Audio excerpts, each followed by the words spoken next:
Hi friend, আমি আবার চলে এসেছি তোমাদের সঙ্গে নতুন ভিডিও নিয়ে। তো চলো দেখতে থাকো। আর আমি আজকে শুরু করব আমি সবজি কাটার ভিডিও। আর আমার বাড়িতে রান্না করার কি সবজি কাটছি দেখতে থাকো।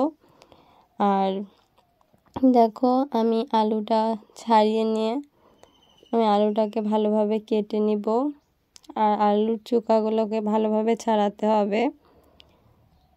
তো দেখো, আলু ছাড়ানো আমার হয়ে গেছে। এটাকে ছোট ছোট করে আলু পোস্তর জন্য কেটে নেব। আজকে যেহেতু বৃহস্পতিবার, নিরামিষ তরকারি হবে, সেই জন্য আলুগুলোকে পোস্তর জন্য কেটে নিলাম। আর ভাত তো রান্না বসিয়ে দিয়েছে। আর দেখো, তারপরে বলল যে ভাত ফুটে গেছে নাকি, আমাকে জিজ্ঞাসা করলাম। না, ভাত ফোটেনি।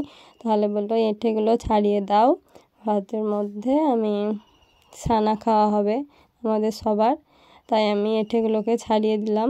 মানে এগুলো মোটা কচু যেগুলোকে বলে, ওই কচুগুলো দিয়ে ওটাকে ছাড়িয়ে দিয়ে দেখো, কেঁদুরি আর ডুমুর আমার কাটা হয়ে গেছে।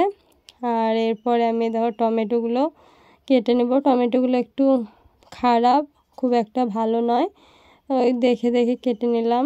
যেগুলো নেওয়া হবে সেগুলো হাট থেকে নিয়ে এসছে, ওই আমাদের সবজি বিছে তো, সে হাট থেকে নিয়ে এসছে। তাই একটু মানে খুব একটা ভালো নয়, একটু খারাপ। ওগুলো মানে বাকিটা গরু ছাগলকে দেওয়া হবে। আর যেগুলো ভালো সেগুলোকে বেছে দেখে আমি কেটে নিচ্ছি। তো দেখো, কেটে নেওয়া হয়ে গেছে আমার। আর আমি দেখো কচুগুলো ভাতের মধ্যে ভরে দিতে আসলাম। সেক্ষেত্রে উনুনটা ভালোভাবে জ্বলছিল না, আমি উনুনটা জ্বালিয়ে দিলাম ভালো করে। আর ভাতের মধ্যে ওই কচুগুলোকে ভরে আবার দেখো ঢাকুন দিয়ে দিলাম। আবার কাটতে চলে এসেছি আমি। এবার আমি ঢ্যাঁড়সগুলোকে ধুয়ে ভালো করে কচলিয়ে ধুয়ে আমি কেটে নেব।